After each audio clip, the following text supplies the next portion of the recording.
কি হবে গমির তোর পরে যদি নামাজ রোজা না করিস জীবনে কি হবে গো হাসরের মাঠে। উপস্থিত শ্রদ্ধেয় সম্মানিত আমার জালসার স্টেজ সভাপতি সাহেব এবং আমার সামনে বসে থাকা দিন দরদি ইসলাম পিপাসু ভাই ও বাবাজিগণ এবং পর্দার আড়ালে থাকা আমার মা ও বোনেরা, সমস্ত প্রশংসা, সমস্ত গুণগান, সমস্ত গুণকীর্তন ওই আল্লাহ পাক রব্বুল আলামিনের জন্য, যে আল্লাহ পাক রব্বুল আলামিন আজকে এই জালসা মাহফিলে আমাদেরকে আসার তৌফিক দান করেছেন, যে আল্লাহ পাক রব্বুল আলামিন আমাদেরকে আশরাফুল মাখলুকাত করে সৃষ্টি করেছেন, যে আল্লাহ পাক রব্বুল আলামিন আমাদের মাথার উপরে সপ্তম খণ্ড আসমান বিনা স্তম্ভের দ্বারায়, বিনা আমাদের বিনা খুঁটির দ্বারায় ঝুলন্ত অবস্থায় রেখেছেন, যিনি মহিয়ান, যিনি গড়িয়ান, যিনি চির জীবন্ত, যিনি চির জাগ্রত, যিনি চির অক্ষয়, যিনি চির বিস্ময়, সে আল্লাহ পাক রব্বুল আলামিনের আমরা প্রশংসা করে শেষ করতে পারবো না। ছোট্ট একখানা তিনার শিখানো লাফজের মাধ্যমে সংক্ষিপ্ত আকারে তিনার প্রশংসা শেষ করি।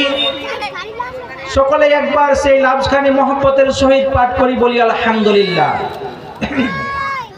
তারপরে পরে সারা বিশ্বের নেতা, বিশ্বের গুরু, আকায়ে নামদার তাজদারে মাদানী, নবিকুলের শিরোমণি, ঐতিহাসিকদের মতে 570 খ্রিস্টাব্দে 12ই রাবিউল আউয়াল রোজ শুভ সোমবার মুড়ভুস্কর বড় উদ্ভাসিত করে আমাদের এই মানব জাতিকে সোজা রাস্তাতে আসার জন্য, এই মানব জাতিকে বাঁকা রাস্তা থেকে এসে জান্নাতের রাস্তায় পৌঁছে দেওয়ার জন্য শ্রেষ্ঠ নবী মুহাম্মদুর রাসূলুল্লাহ সাল্লাল্লাহু আলাইহি ওয়াসাল্লামকে আমাদের উপরে প্রেরণ করলেন।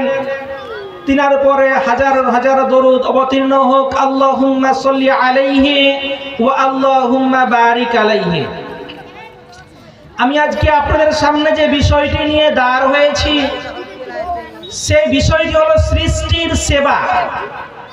আল্লাহ পাক রব্বুল আলামিন যত সৃষ্টি জীব রয়েছে, আল্লাহর যত সৃষ্টি জীব রয়েছে, ওই সৃষ্টি জীবের সেবা করা, আল্লাহ পাক রব্বুল আলামিনের নৈকট্য লাভের জন্য, আল্লাহ পাক রব্বুল আলামিন তার ভালোবাসা পাওয়ার জন্য সব থেকে সহজ এবং সরল একটা পথ, যে পথটা হলো সৃষ্টির সেবা করা। বিশেষ করে যে সৃষ্টিকে আল্লাহ পাক রব্বুল আলামিন আশরাফুল মাখলুকাত টাইটেল দিয়েছেন, যে সৃষ্টিকে আল্লাহ পাক রব্বুল আলামিন সর্বের সেরা অতি উত্তম করে তৈরি করেছেন, অর্থাৎ এই মানব জাতিকে আল্লাহ পাক রব্বুল আলামিনের জন্য এই মানব জাতির সেবা করা। আর এই সেবা করার ব্যাপারে আজকে সংক্ষিপ্ত আপনাদের সামনে আলোচনা করব ইনশাআল্লাহ। এই সেবা করার ব্যাপারে আল্লাহ পাক রব্বুল আলামিনের নবী এক হাদিসের মধ্যে বলছেন, ওয়াল্লাহু ফি আউনিল আবদি মা কানাল আবদু ফি আউনিল আখিহি। যতদিন পর্যন্ত মুমিন, যতদিন পর্যন্ত মুসলিম তার কোনো মুসলিম ভাইয়ের কল্যাণের জন্য থাকবে, ততদিন স্বয়ং আল্লাহ বলছেন যে আমি ওই মানুষের কল্যাণের উপরে কল্যাণ করার জন্য চেয়ে থাকবো, কল্যাণ করব। যতদিন মানব জাতি, যতদিন পর্যন্ত এই মুসলিম সমাজ, যতদিন মুমিন ব্যক্তি কোনো মানুষের কল্যাণের দিকে এগিয়ে থাকবে, ততদিন আল্লাহ ওই ব্যক্তির কল্যাণের জন্য এগিয়ে থাকবেন। তাহলে আল্লাহ পাকের নবী মুহাম্মদ রাসূলুল্লাহ সাল্লাল্লাহু আলাইহি ওয়াসাল্লাম একটা হাদিসের মধ্যে বলছেন যে মানুষের উচিত কোনো মানুষের কল্যাণের জন্য খরচ করা, মানুষের উচিত হবে কোনো মানুষের কল্যাণের জন্য ব্যয় করা। একজন সাহাবী আল্লাহর নবীকে বললেন, হে আল্লাহর রাসূল, হে আল্লাহর নবী, একজন মানুষের উচিত হবে মানুষের কল্যাণে খরচ করা। যদি ওই কল্যাণে খরচ করার মতো তার ক্ষমতা না থাকে, তাহলে ওই ব্যক্তিটা কি করবে? তখন আল্লাহর নবী উত্তর দিলেন, ওই ব্যক্তিটা নিজের হাতের দ্বারাতে, নিজের শরীরের মাধ্যমে কর্ম করবে এবং কর্ম করার পরে যেই বিনিময়টা পায় ওই বিনিময়ের মাধ্যমে নিজেও উপকৃত হবে এবং অপরকে উপকৃত করবে।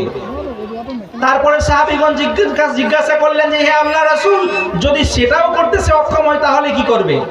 তখন নবী সাল্লাল্লাহু আলাইহি ওয়াসাল্লাম বললেন, যে ব্যক্তির সাহায্যের প্রয়োজন, যার অসুবিধা রয়েছে, ওর কোনো কিছুর সাহায্যের প্রয়োজন, সেটা শারীরিকভাবে হোক অথবা আর্থিকভাবে হোক, আল্লাহর নবী বলছেন যে তাকে সে নিজের শরীরের মাধ্যমে অথবা আর্থিকভাবে সাহায্য করবে।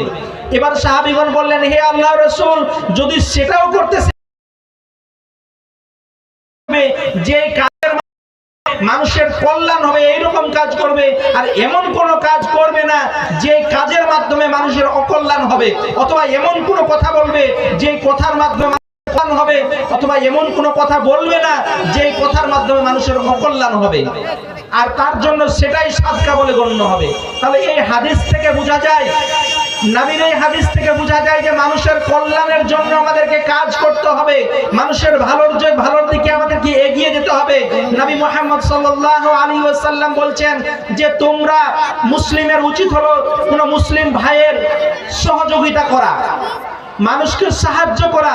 যদি সে অত্যাচারী হয় তবুও তাকে সাহায্য করতে হবে, যদি সে অত্যাচারিত হয় তবুও তাকে সাহায্য করতে হবে। অত্যাচারিত ব্যক্তিকে সাহায্য করবে এটা তো আমরা বুঝতে পারলাম।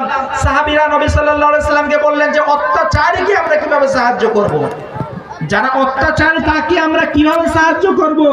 নবী সাল্লাল্লাহু